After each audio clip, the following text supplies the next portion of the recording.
Hi everyone, welcome back to my channel. If you're new here, my name is Taylor and I've been running my own online business for almost 8 years now.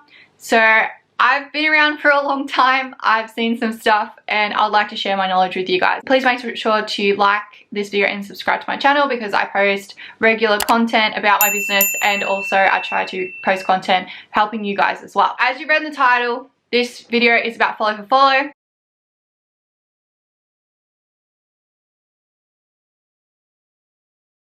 If you don't know what follow for follow is, it's pretty much where you go into someone else's account on Instagram and you go and follow all the people that are following them. For example, I sell scrunchies. If I was going to do follow for follow, I would go into another scrunchies page.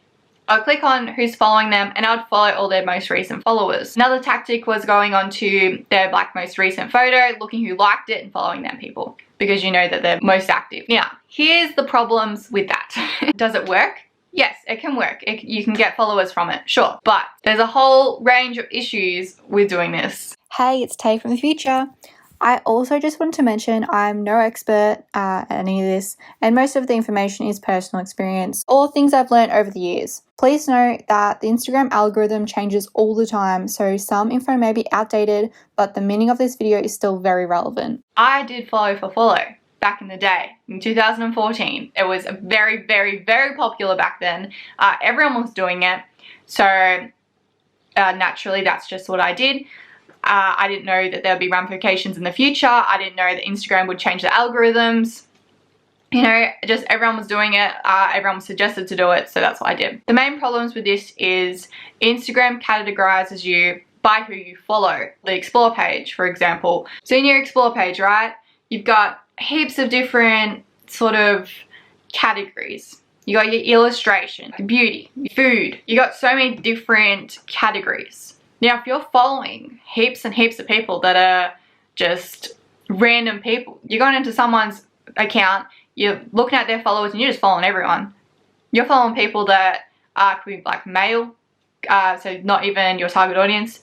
Bot accounts, you're following people that are giveaway pages.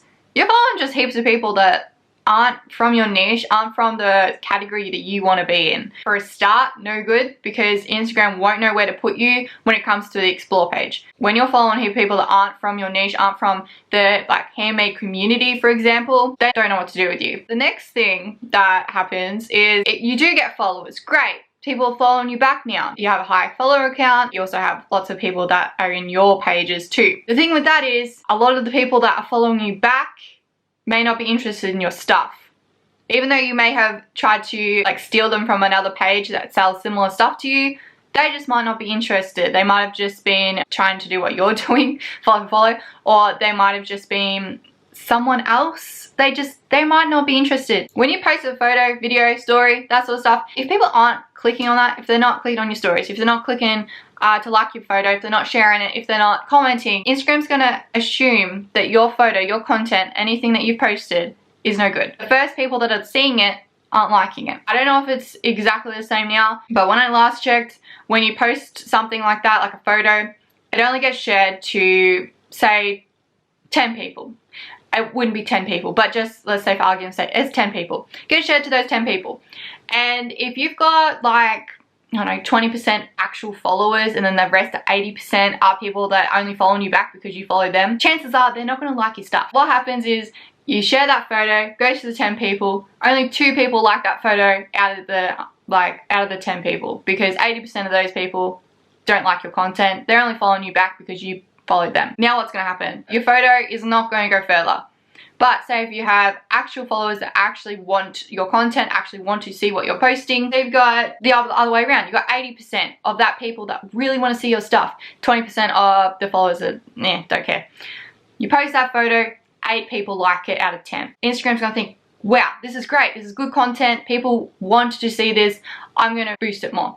So you notice how sometimes posts don't get seen by everyone. You'll be scrolling through, even if you have your own Instagram account, you'll notice that some stuff just does not kick off. It's because those initial people that see that post, if they don't like it, if they don't comment, if they don't share it, if they don't save it, it's not going to go anywhere. It's not going to go further. It's barely going to get shown into other people's pages unless they are a super duper big supporter of you. If they're just a basic follower, that, you know, that likes your stuff from time to time, it's not going to get shown in their pages. Or if it does, it's going to be right down the bottom. Back when I started Instagram, it was chronological order. Now it's what you want to see. So Instagram thinks of what you want to see, watches your actions, what you interact with, and then we'll put their posts at the top, because Instagram wants to keep you on the longest possible. So if you've got heaps of followers that aren't interested in your content, your posts aren't going to get seen. And if your posts don't get seen, they're not going to go into Explore page. And if they go on Explore page, you're not going to go organically. We're going to go into my story now. Back in 2014, I did this. I did follow for follow. I managed to accumulate probably 6,000 followers in about a year and a half, 2 years. And I'll be honest with you, it was a lot easier to grow back then. It was so much easier with the algorithms to grow on Instagram back then. It's so much harder now. I will be completely honest with that. But the thing is, I stayed at 6K for 4 or 5 years. I've been in business for nearly 8 years.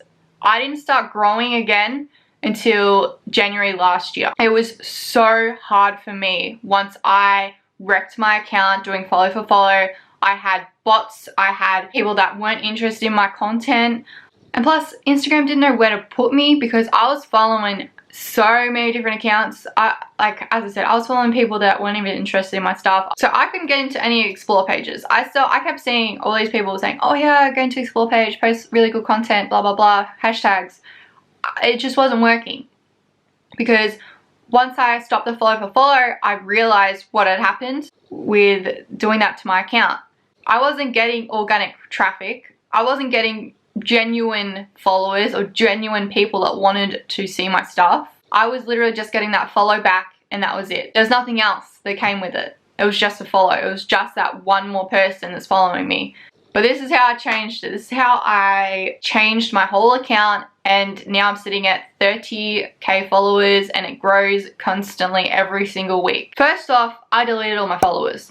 I went through and I either blocked them or I just unfollowed them, and that brought my follow account down, which I didn't care about because they were not genuine followers anyway. So I was probably sitting about maybe 5.5k, 5k after I unfollowed about 7,000, 8,000 people. I did not use an app for this because that can get you, especially now. When I did this like 3 years ago, it usually didn't like ban you or anything, but now don't use apps. Don't use apps. It will lock you out of your account. Don't use them. What I did was just go through.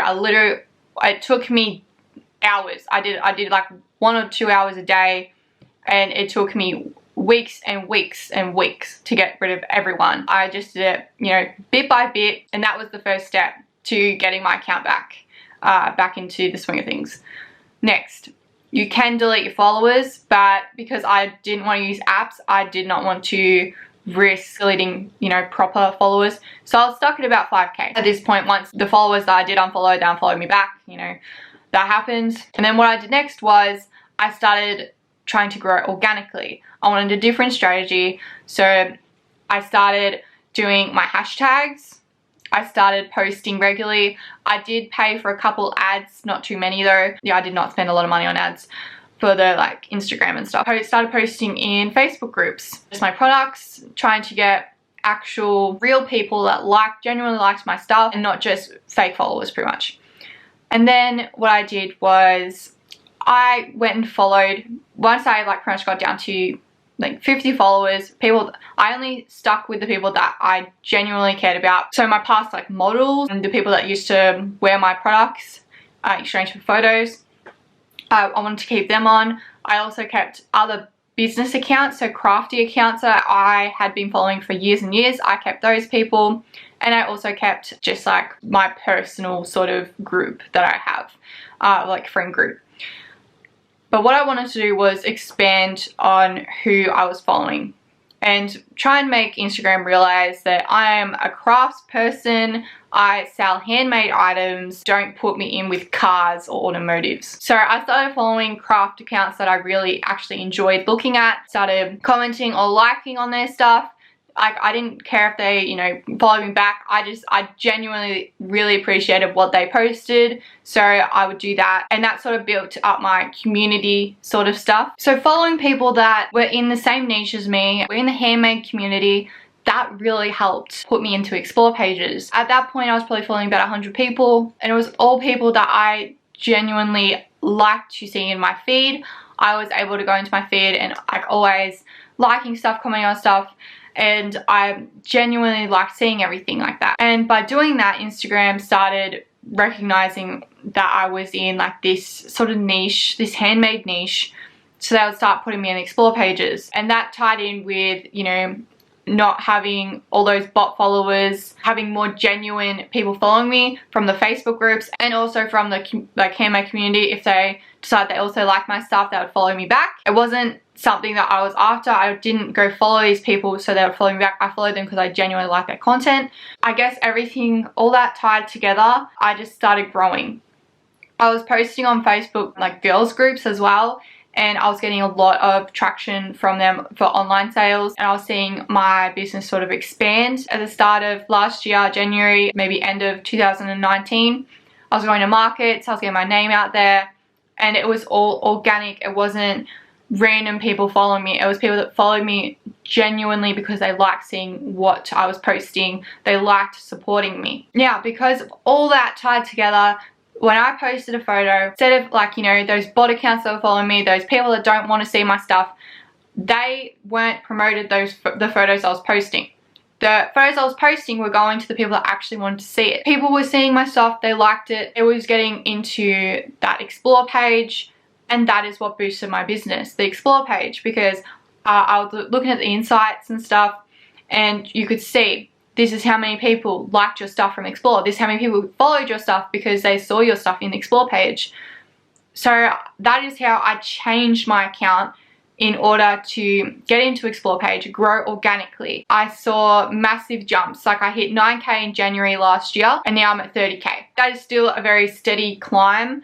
Obviously, there's lots of people that go from like 0K to 100K in a year. That is like a really good climb considering I was stuck at, you know, 5, 6, 7K for the first 5 years of my business. So it was really, really hard for me to grow with that follow for follow stuff. This year as well, I also decided to do Reels because I know Instagram was promoting Reels a lot on their platform, and I decided, yep, that is what I need to do to grow.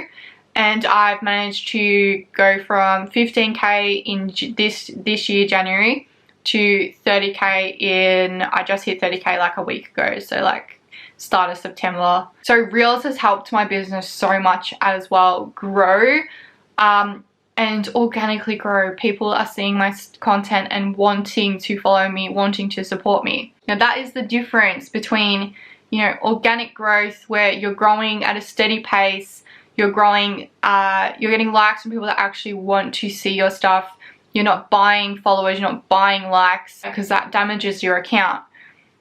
If you grow organically, it's not going to damage your account. It's going to get you actual followers, actual likes, meaningful comments, and possibly purchases. If you're just going through and you're following every single person that person has following them, you're going to end up following so many random accounts and just people that don't care. Sure, you might get like a couple people that do care, genuinely care, and you know, you've got a new possible purchaser, buyer, but the damage it does, if you're not careful with doing it, it's almost irreversible unless you really, really work on your account. Don't recommend follow for follow if you're just going to be doing it that way. If you're going to be doing follow for follow, make sure that you're following people that are genuinely going to be interested in your stuff, and you don't want to come across as tacky or spammy either. So that's just some really important things to think about for your growing on Instagram tactics, because you don't want to do what I did. It worked out in the long run, but as I said, I was stuck for 5 years. Could you imagine being stuck at the same number for 5 years, not growing? So yeah, that is just my experience with follow for follow. And that's just my recommendations. You obviously don't have to listen to me if you don't want to, but I do strongly recommend you don't participate in follow for follow, especially like those following groups and stuff, unless you are genuinely interested in who you're following and they want to follow you back because they are also interested. I see it on business groups where they have like this post where it's like, you know, comment your Instagram handle and we'll follow you and we'll like do like a big follow loop thing. They can, sure, they can work. It just depends on who's following you and what you're following. Those I'd probably recommend more than just going through some random's account and following their followers, because at least then you're going to be in the right community, you're going to be in handmade. But even then, you're following people, they might not be interested in your stuff if they're following you back. They might just ignore every single post and it's going to do damage to your account. And that's like the same for YouTube as well. Don't just go follow a heap of random accounts hoping that they're going to follow you back, like on those follow loop things that you see. Don't do that, because the people that follow you back aren't going to watch your videos. If they do, they're going to click on it and click right out. They're not going to be interested in your content. 9 out of 10 times. They're just going to tell the algorithms, Instagram, YouTube, any of the algorithms, that they don't like your content and that it's no good. So Instagram or YouTube will just say, oh, okay then, and not promote it to other people. They're not going to try and reach more people with it. Now, I do hope this makes sense, and sorry for bursting everyone's bubble if they do follow for follow. It's just my personal experience. I'll hopefully post another video on how to grow organically on Instagram, because this video is mostly about what not to do. In short, Reels very, very important. You can try hashtags and just post good quality content. And when I say good quality content, have you seen the stuff I post on my business page? It's literally, it's got barely any like sense to it. It's all different stuff, but it's all behind the scenes. It's you know, you got to find what your followers want to see. My followers mostly like behind the scenes stuff. I've gotten models in before and the model photos do terribly, really, really bad. Even the product photos usually not very good. Like if it's just one scrunchie and like, you know, clear backgrounds and stuff, like white backgrounds, they don't do very well. It's the, you know, photos with heaps of scrunchies in one photo. It's the photos of my walls. It's the photos of me working. It's the photos of me in general that do better. But yeah, that just depends on what you're doing, what you're creating, who your followers are. Depends on so much. Okay, so that was a bit of a long one. I hope it does make sense. Thank you for coming to my talk on what not to do with your Instagram. If you have any more tips or advice for anyone else, comment below. Don't come for me in the comments. It's just my experience and my advice. So yeah. If you don't like it, scroll on. Alright, thank you so much for watching and I hope you have a lovely day. Bye!